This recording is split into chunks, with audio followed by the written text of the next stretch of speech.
Olá a todos e todas, mais uma semana aqui começando para nós, referente à nossa responsabilidade civil. A gente está no campo da responsabilidade civil objetiva, lembrando para vocês que já passou pelo abuso do direito, que é a nossa regra do artigo 188, 187, desculpa, do Código Civil. Já passamos um pouco pelo artigo 927 do Código Civil e a gente está aqui dentro trabalhando acerca dessas atividades de risco.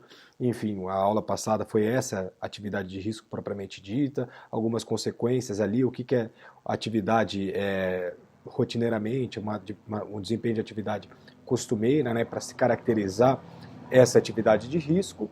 E primeiro, galera, eu queria convidar também aí quem está vendo esse vídeo na quinta-feira antes de acontecer esse evento. Hoje a gente foi convidado para comparecer na live da professora Luciana para falar um pouquinho ali acerca dos direitos das minorias. Especificamente, minha fala vai ser mais voltada para o direito das famílias, né?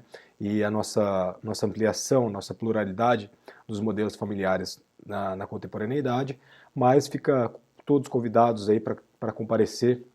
Será através do Meet, eu acho, às 8h15. Eu vou disponibilizar, claro, para vocês lá no grupo do WhatsApp, tá? Então, gente, agora vamos falar bem breve. Eu estou fazendo um modelo diferente de aula, né? Eu acho que vocês já entenderam isso, obviamente baseado no feedback que vocês passaram para mim. Por isso que é importante, é fundamental, na realidade, vocês estarem apontando o que a gente pode melhorar ou não. O povo falava assim, o vídeo está muito longo, então a gente vai fazer vídeos curtos, numa maior quantidade, mas vídeos curtos, porque também eu acho que fica muito mais fácil e muito mais tranquilo aí para vocês também estudarem, tá? Nosso primeiro vídeo da aula de hoje vai ser respeito a gente vai trabalhar acerca do nosso dever de segurança. A gente já trabalhou um pouco do dever de segurança, mas a gente tem que ponderar novamente ele aqui. Por quê? Porque o risco por si só, ainda que inerente à própria atividade de um Estado, de um fornecedor de produtos, serviços, etc., não basta para gerar a obrigação de indenizar. Por quê? Porque o risco é perigo, ou seja, é uma mera probabilidade de dano. Ninguém que viola um dever jurídico simplesmente porque exerce uma atividade perigosa, mormente quando socialmente admitida e necessária, tá?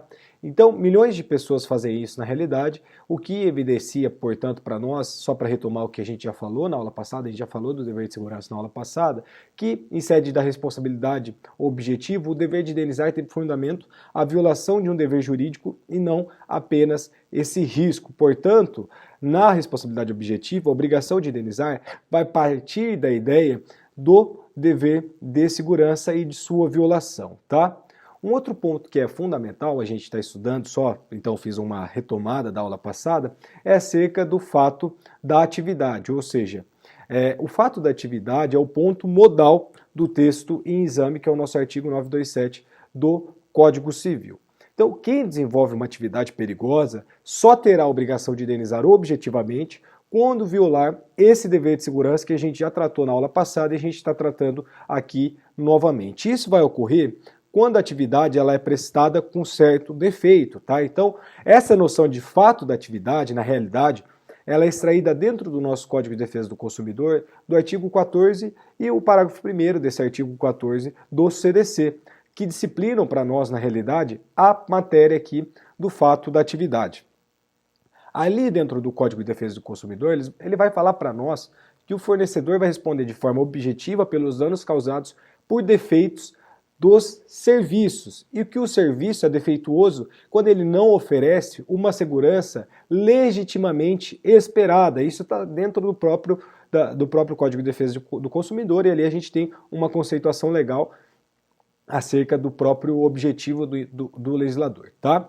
Então, fato do serviço, por conseguinte, a gente tem que ter em mente que será, na realidade, é o acidente causado por um serviço defeituoso, entendido tal aquele, no caso o serviço, que não oferece essa segurança legitimamente esperável.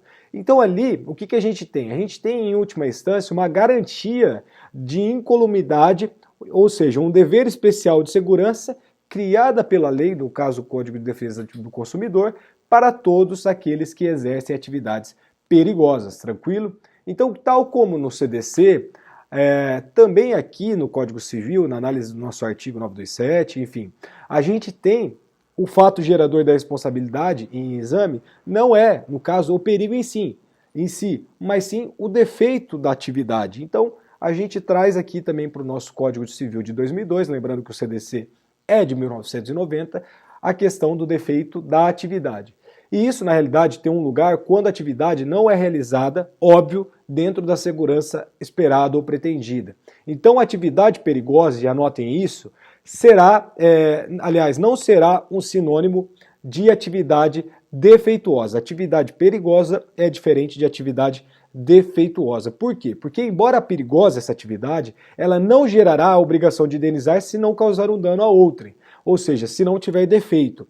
Causará dano essa atividade se ela tiver algum defeito. Isso só ocorre, na realidade, quando a atividade é desenvolvida sem a segurança devida. Então, por maior perigo, mais perigosa determinada atividade, vai aumentar esse dever de segurança, e se esse dever de segurança for suficiente para que não haja uma atividade defeituosa, esse fornecedor não será obrigado a indenizar absolutamente nada. Por quê? Porque ele não gerou dano. Ou seja, se a gente tem alguma questão, por exemplo, um prestador de serviços, só que esse prestador de serviços ele toma todas as tutelas e cautelas necessárias para o desenvolvimento da sua atividade, por mais que essa atividade seja perigosa, se ela não for defeituosa, não gerará o direito de indenizar, beleza?